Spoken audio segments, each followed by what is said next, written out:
Okay, right, so we're here with Andy Vernon. He's done a full 5,000 metres and he's also paced part way in the second 5,000 metres tonight. Tell us a little bit about the thinking behind that. So I'm not ready for a proper race that I want to do just yet. So I just thought that while this was here, I do like to help other people out. So obviously you get paid for this, which is a big bonus as well. So yeah, a bit of a money. It was a session. I needed to do a session today, so I thought, why not just come up and do like a hard tempo run, if you like. This is like the first time on the track as well, so I was planning to go on the track anyway. So I said to my coach, there's these races, I can pace them, and it'll probably just bring me on a little bit. And what time did you come away with in the first race? 14:18. You happy with that? I mean, it looked like you built it up over over the laps. I said to the guys that I was going to pace as close to 69s as I could. I was a little bit fluctuant in the first 3 or 4 laps, but I think I brought it down into an even 69 towards the end. And I said I was going to go to 10 laps and then whatever I wanted to do for the last K. If I felt like I could pick it up, or if I didn't feel like I could have picked it up much, I'd just stayed and helped the guy out. But I did want to get something out of it today as well, so I tried to. Now that you've got tonight in your legs, what we're looking at this season, as you get stronger and faster, what are you looking at for aims wise? I mean, is the Worlds in your radar, do you think? Time's obviously pretty tough.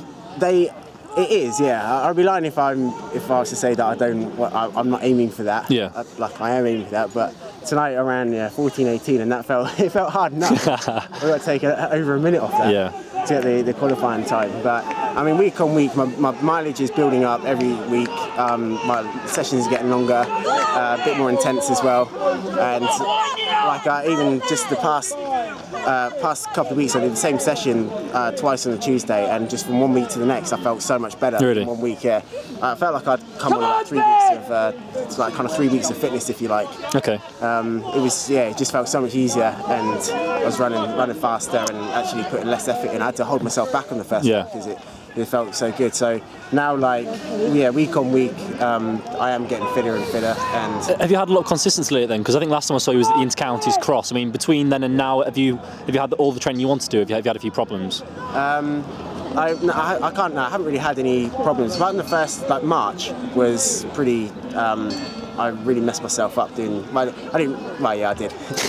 I did. Yeah. The Inter-Counties was a bit of a bad idea. Okay. But I really needed the cash because I was planning to go away, and if I'd gone away to America, I wouldn't be able to pay my rent back here. Yeah. So I kind of I was stuck between a rock and a hard place for decisions there, and I knew it was a risk, and I did it, and then it took me back to worse than I was before. Okay.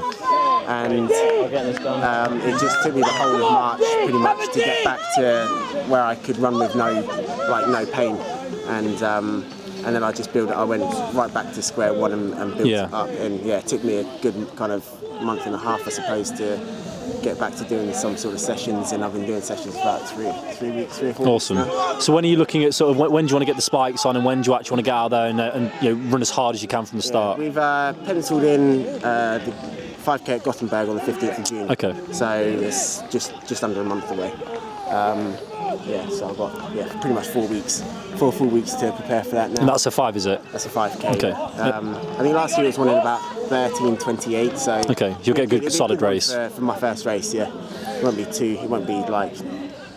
Are you still working with Nick Bideau? Yes. Okay, so I mean, a PB is something that you look at. I mean, obviously last year you had a very good start to the season. Obviously in America, you got your 2 PBs under your belt. Do you think that's something you can look at again before the end of this season, or do you think? Yeah, I do think that I can. I mean, the season does go on a long time. I mean, yeah, it does. It's quick up until the World Champs, but the World Champs are over in August, and then there is still August and September to go after that, and an extra 4 weeks of training in through September. If I can find a couple of races at the end of September, which they are out there. Then I mean, I see no reason why I shouldn't be able to run PBs. I mean, it's something that I'm looking at, and I do look to run PBs every single year. How's your setup working for you at St Mary's at the moment? Are you still working with Andy Baddeley on and off? I haven't for a while, just because of my situation. I've